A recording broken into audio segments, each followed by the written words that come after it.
Important question है वो discuss की थी, तो वो देख लेना। और इस वीडियो में मैं एक रिक्वेस्टेड टॉपिक जो कि है मेमोरी का मीनिंग, मुझे रिक्वेस्ट किया गया था।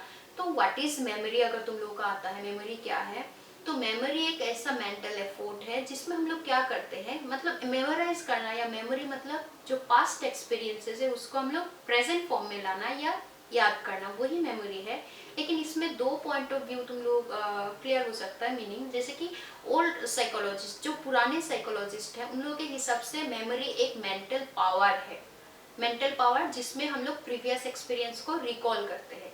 लेकिन मॉडर्न एक वो जो है साइकोलॉजिस्ट है, उन लोगों के हिसाब से ये कोई मेंटल पावर नहीं है, ये एक मेंटल एफर्ट और एक्टिविटी है। तो पावर और एफर्ट में इतना वो क्यों क्रिटिसिज्म क्यों हो रहा है, क्योंकि अगर हम लोग का ये मेमोरी एक पावर होता तो हम लोग बिना एफर्ट किए या बिना ऐसे कुछ एक्टिविटी किए कुछ भी चीज याद रख पाते। लेकिन ऐसे तो नहीं होता है। हम लोग को याद करने के लिए कुछ स्टेजेस वो या स्टेप्स, जैसे कि तुम लोग का प्रोसेसेस ऑफ मेमोरी या स्टेजेस ऑफ मेमोरी है, मतलब कुछ भी चीज याद करने के लिए हम लोग का 4 स्टेज कंप्लीट होता है। मतलब कुछ भी याद करने के लिए पहले वो चीज सीखना होगा। अगर तुम कुछ जानते ही नहीं हो, कुछ सीखे ही नहीं हो, तो क्या याद करोगे।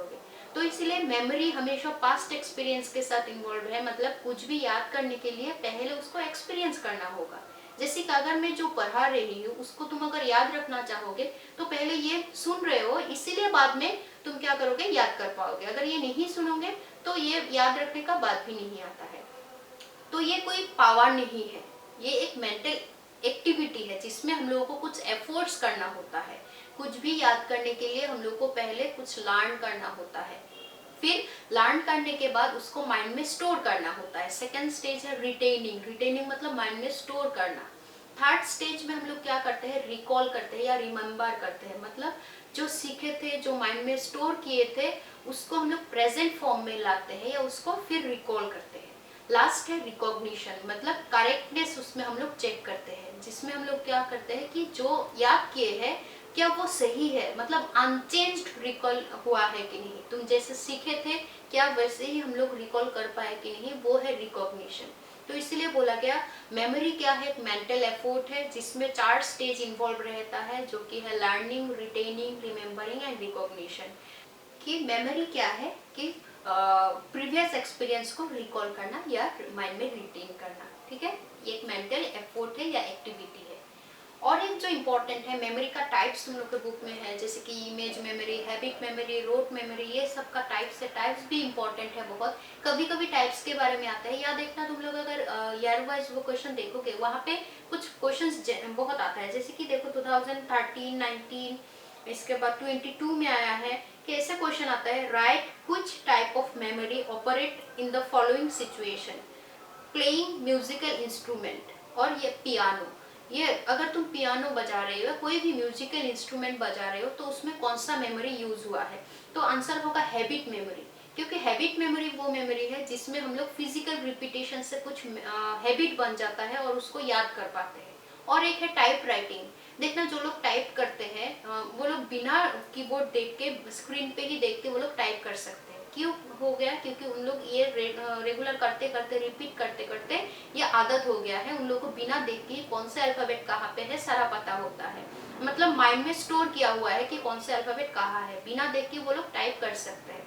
तो वो कौन सा टाइप का होगा, हैबिट मेमोरी। तो ऐसे क्वेश्चन आता है, सिचुएशन दिया जाता है। नेक्स्ट है using telephone number from diary. Diary से हम लोग जो टेलीफोन नंबर देखते हैं वो करते हैं। और एक है जैसे डिक्टेशन राइटिंग, मैं बोल रही हूँ तुम लोग लिख रहे हो, वो कौन सा होगा, इमीडिएट मेमोरी। मतलब सुन के या कुछ देख के इमीडिएट जब हम लोग उसको रिकॉल करते हैं। जैसे कि डिक्टेशन में तुम सुनोगे, मतलब सुन के ही डायरेक्ट उसको लिखोगे।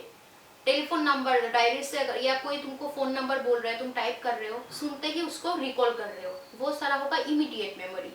और एक आता है नैरेटिंग पास्ट इवेंट्स। जब तुम एक पास्ट एक्सपीरियंस है, ऐसे कुछ इवेंट्स तुम नैरेट कर रहे हो, वो होगा परमानेंट मेमोरी, जो हम लोग भूलते नहीं है।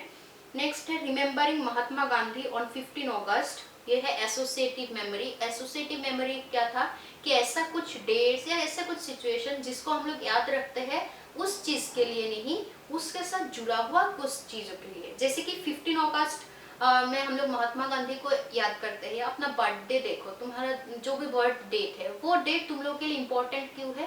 क्योंकि उस दिन तुम लोग का जन्म हुआ था। अगर दूसरे दिन होता तो वो डेट का कोई वैल्यू नहीं होता।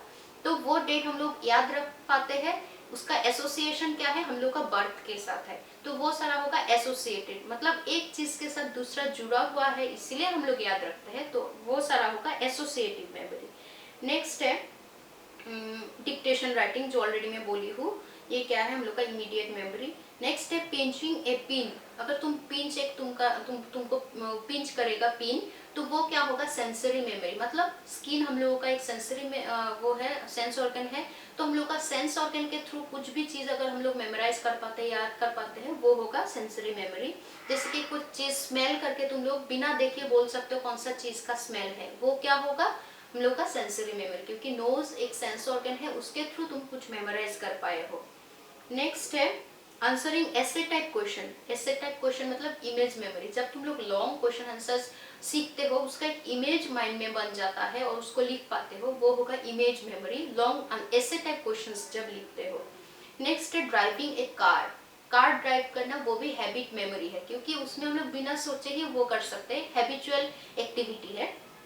नेक्स्ट है सॉल्विंग मैथमेटिकल प्रॉब्लम्स, ये क्या है, लॉजिकल मेमोरी, मतलब यहाँ पे हम लोग लॉजिक लगा के रोट मेमोरी तरह रट्टा मार के मैथ्स नहीं कर सकते, तो ये क्या होगा, लॉजिकल मेमोरी, जब हम लोग कोई भी प्रॉब्लम सॉल्व करते हैं या मैथमेटिकल प्रॉब्लम सॉल्व करते हैं, रीजनिंग पावर से हम लोग वो करते हैं।